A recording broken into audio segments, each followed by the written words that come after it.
Hello YouTube, my name's Sean Connors and welcome back to The Outsiders, and this week we're going to be looking at maps and pictures and discussing the merits of using these in your games. Now the reality is a good picture or a good map literally does paint 1,000 words, but the reality of that picture and that map is for those few seconds or few minutes that map or picture is out, the players can all understand exactly the same thing. It has that quality about it. You know what it's like when you try to describe something yourself. It's a bit like playing Chinese whispers. It's guaranteed if you were stopping the game and asking every player around the table what they understood of the situation, I can guarantee you they'll all be different.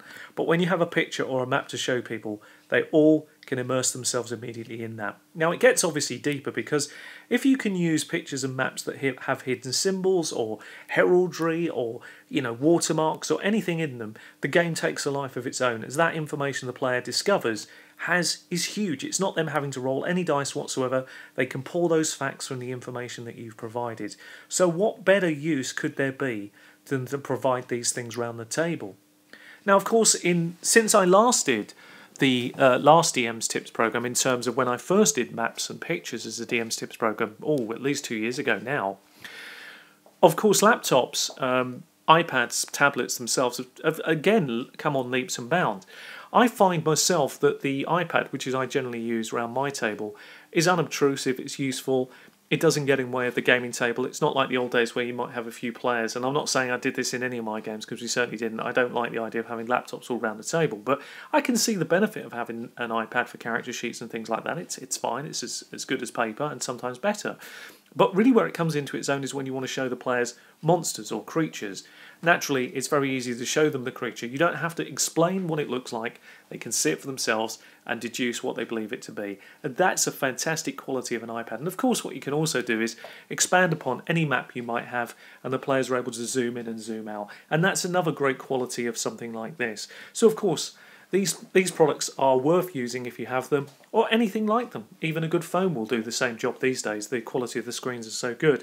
So you can see that maps and pictures now have come on absolutely leaps and bounds, and the way that you can use them in your game to immerse your players is totally invaluable. So although this is a fairly obvious tips program, I want to take it another step further than we previously did. I'm now about to focus on how to make a map, taking a photocopy of a map if you like, using that photocopy, and then actually delivering to you a quality finished end product. It will all make sense in a minute as I take you through the various steps. I have tried to show this in another program, but I've taken it on another step since I previously did it. So I'd like you to have a little look at this, please. Anyway, I'll see you in a moment. Right, so welcome back. So what we've got in front of us here is I've put the map out on a piece of the sort of paper you would find in a kitchen just for drying up purposes. That's the map we're going to use. I've got a standard fairly fine line black marker. Forget the orange top, but it's actually a black pen with a little thicker nib to it, and a pair of scissors, which will become obvious why in a minute. Now the first thing that I'm going to do is, when you look at this map, there's a particular thing I don't like about it, and I'm going to cut that out a little bit, give it a bit of shape, which will come back and show what that looks like. But around the edge of this map, there's these lines that I just don't like, so I want to cut them out and make this look a little bit old school. So when we come back, you'll see how far I've progressed. So now that we've taken the edges off, the map looks a little bit more presentable. So now we bring in our next piece, which is the British tea bag, is what I'm going to use. This one's been lying around for about a day, and this is what I use to stain the maps with. So watch very quickly as I rub this tea bag onto the map, and it will start taking shape, and you can squeeze the tea bag a little bit. And you don't have to be precise at all. You can just let your mind run away with you. Don't worry if it makes strange squirts, or perhaps it just looks thick in one place and light in the other. As long as it's not white, that's what we're looking for first off, and don't worry about it curling, as we'll come back to. So here we are, I'm just squeezing it, just get a little bit more on the map, little bits. Again, if it happens to ruffle, this is all good, to be perfectly honest, because it will just again make it look that little bit more authentic. So that's the front side very quickly done. I'm going to flip it. I'm going to do the back as well, of course, even though it's wet. I may need a second tea bag, and again, when you come back, this will be finished off. Once you're happy with the map, and this is the completed map at the moment, just been you can see how dirty the paper is underneath, and that's when it's been coated both sides. You can see how lovely the texture is at the back. It's very wet at the moment, so it's very easy to fold. So now what I'm going to do next, which I will do off camera, is I'm going to put this piece of paper in a microwave for 15 seconds. This is an 80-gram piece of paper. 15 seconds is perfect. Any more I find it just weakens the paper too much. It's just from personal experience in an 850 watt microwave. So I'll just do that and bring it back. Now that the paper has been under the microwave for 15 seconds and been allowed to dry for about 5 minutes, it's very, very crinkly, as you can probably hear. I've also folded the paper before it went into the microwave. So what I normally do is I'll just give it one more time. I'll just fold that.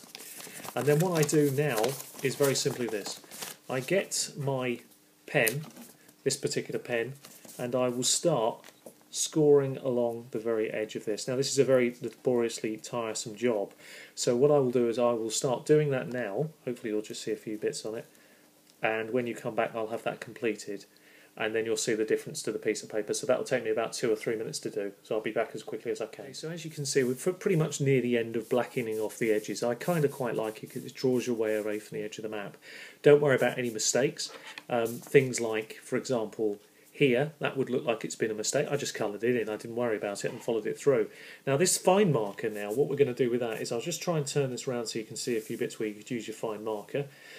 And there are some key words here. Now you could colour them in, you could do that, you could just pick a few points out on the map that you kind of quite like, that you just want to highlight a little bit, just again to get a bit of definition. It doesn't have to be anything particular, it can just be a few little pieces, which is fine, doesn't do any harm to the map. Just pick a few bits out. What I like to do is I like to pick bits in the corner and just create the illusion that this was hanging somewhere, and you just do that simply by just putting a small circle there where the pin had gone through and just run a couple of lines off. And that kind of works quite well. And I'll do the same at this end here, where it's a bit more difficult. I'll just put a pin mark in there so it looks like it's been hanging on the wall when people examine it, and the same on this side. And again, we'll just put a little pin mark and just run a couple of lines off. And that's all you do. You just go around and finish off any details that you want to specifically highlight. And you just, when you're happy that the map's finished, there it is. And you can see on the other side of it how neat and simple the whole thing's been, to be perfectly honest with you. And that's your sort of completed little mini-map that's really taken only a few minutes of your time to do. When we next come back to this, we're going to have a look at a couple of other pieces that I think can really set this apart. You can see now, obviously we've coloured in black around the edges. We picked out a few geographical features. We could continue doing that on the map until we're absolutely happy. I won't go any further at this point. The next thing I'm going to do is I'm going to show you a very simple technique that I uncovered. I recently, well, it was about 2 years ago now, I found a calligraphy set. These things make fantastic, I'll bring it in, little fantastic potion bottles from a calligraphy set with a cork stopper.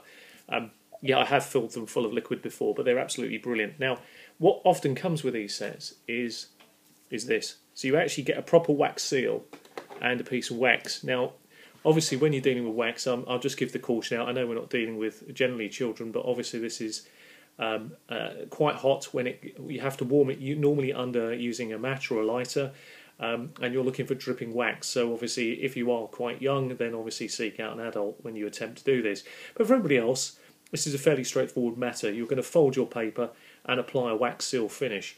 I'm not going to do that as a demonstration, but I will fold the map and I will apply a wax seal just so you see what the end product looks like, and give you a couple of tips. Before I apply the wax seal, I thought I'd show you the map folded. Apologies about the shadowing. So that's the map folded. Decided that was the better fold for this particular version of the map. It looks much nicer. Now I'll apply the wax. Here is the actual finished envelope with the wax attached. I'll just bring it up so you can actually see it. It's got a nice little emblem in it, which is quite nice. Looks the part. It's now sealed the envelope, ready to be handed out to my players. And anyway, that concludes this week's tips program. Just a little extra for you on the end of Maps and Pictures, just to show you all about how to stain, how to outline, and basically how to seal an envelope so that it looks as good a handout as you can do and as professional as anybody else can make. So anyway, I've been Sean Connors. This has been Outsiders DM's Tips program number 3, Maps and Pictures. Till next time, week today. See you then. Bye-bye.